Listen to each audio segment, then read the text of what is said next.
بسم الله الرحمن الرحيم.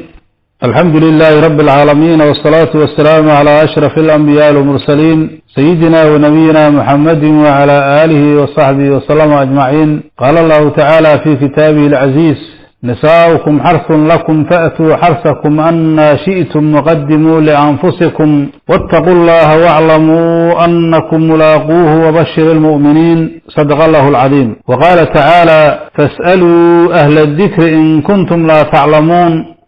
صدق الله العظيم. بسم الله الرحمن الرحيم. وحانو مارتيا دونينا إنانو مارتيا كجوون سؤالو نلكسو ويديي ودمداس يورب oo saddex su'aalooda marka insha Allah ta'ala su'aalahaas sida uu maartay fahamkeenu yahay shariicada islaamka ayaan maartay ahaan uga fiirinayna su'aalahaas waxa weeye waxa ugu horeeya midda ugu horeysa hadii aanu fiirino waxay markaasi la yiri haweentu waxay beer u tahay ninkeeda ay beer u tahay hadda waxa weeye arintaas waxa ay keenayso iyo xuduudda markaasi ninku naagta markaasi oo dhaqankiisa oo ku ekaanayo iyo inta markaasi uga banaan amuurahaas ayaa markaasaanu maartay wax uga soo qaadanayna midda ugu horeysa horta waxa weeye ilaahay baa dhahay subhanahu wa ta'ala: nisaa'ukum harsun lakum fa'tu harsakum anna shi'tum ilaahi. haweenkiina waxa weeye beer ay yihiin ee beertiina u taga sida aad doontaan ayuu ilaahay. marka hadaba aayadaas wuxuu ilaahay ku cadeynayaa haweenku inay beer u yihiin, laakiin hadda waa miisaal weeye. beerta waxa weeye abuur ayaa lagu ridaa, waa la abuuraa.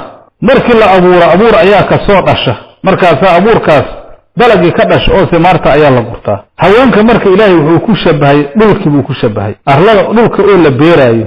haddii haweenta loo tago zawjka iyo zawjadiisu isu tagaan manida markaasi imaahaysa ma eedana waxaa lagu shabahay abuurkii beerta lagu abuuraa lagu shabahay. waladka ilmaha ka dhalanaya gabadh wiil waxa uu noqdane zarciga ama dalagii ka soo baxaya abuurkaas ayaa lagu shabahay. aayada markii muraadka laga leeyahay waxa weeye in la cadeeyo ilaahay amarkiisa subhanahu wa ta'ala oo markaasi muraadka laga leeyahay meeshatan qaabka markaasi loogu tagaayo oo mawluuc zarciga weeye.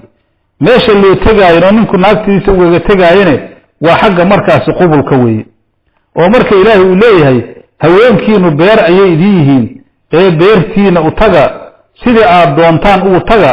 hadda sida la doonayene waa kayfiye kasta oo markaasi jamaaca ah, sida mesela baayuu taagan qiyaam min qiyaam wa qu'ud wa dijaa' wa iqbal wa idbar, sida maartay culimadu markaasi ay ku fasireen aayada waa maartay asagoo maartay ninku ay taagan yihiin ama ay fadhiyaan ama maartay ay jeefaan ama iska soo horjeedaan ama ay sii jeedaan oo naagta ka sii jeeda ninka. laakiin meesha looga tagay maxay tahay waxa weeye waa maartay qubulka weeye. taas waxa weeye waa jamaaci maxalkiisa ilaahay u sameeyay oo halkaas weeye. waxa la yiraahdaa ta'miimul ahwaal ayaa la yiraahdaa. marka hadii la jamaaca haweenki ayadoo xagga sii jeeda laakiin farjiga ay tahay wax dhibaato ma laha. waxa kale su'aashaas ku jira hadda waxa weeye jamaaci hadda waxa weeye nabi kaleey sallallahu alayhi wasallam xadiis waxa jira markaas ahay naagtiina u taga sida aad doontaan wattaqidura wal haylata u dhahay dabada iyo markaasi haylka markay naagta qabtana ka fogaado u dhahay. oo haday caado qabto naagta ama nifaas ay qabto dabada in farjiga looga taga xaraam weeye. dabada in haweenta looga tagane ayaduna xaraam weeye. marka laakiin hadda taas waxa weeye waa jamaaci u tigitaanka xagga istimtaaca markii la yiraahdo waxa markaasi jirta dadku inay maartay sida hore ay ka duwan yihiin oo markaas ay dhici karayso in maartay qofkii haweenkii mashaawintiisa oo ku istimtaaco oo had noqoto qiblada han noqoto oo muqaddamatul jamaa wax la yiraahdo jiro jamaa ka horeeya jira.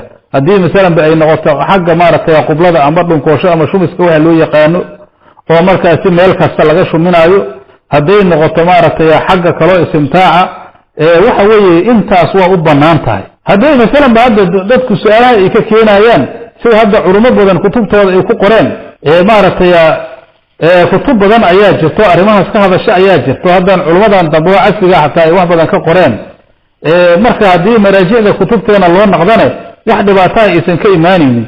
ninka haduu naafkiisi mesela waxa weeye farjiga uu ka shumiyo ama maartay waxa weeye uu carabka ka geliyo waxyaabo noocaas oo xagga min baabi talaacuba oo markaasi xagga ciyaarta iyo hadda naagta in la ciyaarona waa shay shariicada kamid oo inaan maaragtay ninka naagta hore uga boodin waaba shay maaragtay loo baahan yahay marka arrimo noocaas hadii ay dhacaan wax ka xariman maahan calaashaan waxa weeye ninku naag haweentiisu mawluuc istimtaaciisi weeye sida ayadu markaas sidaas oo kale intooda ay u yeeli karto bilcagsi ay u yeeli karto maadaama markaas waxa weeye jimaaci hadii laga dhowrsado qubul laga dhowrsado duurka ama naagtii waxay qabta laga dhowrsado inta kale intood waxa weeye waa mawluuc istimtaaciisi weeye wax shariicadu ka reebaysa ma jirto marka taas waxa weeye maaragtay su'aashaas halkaas ayaan markaasaan ku soo gaabinaynaa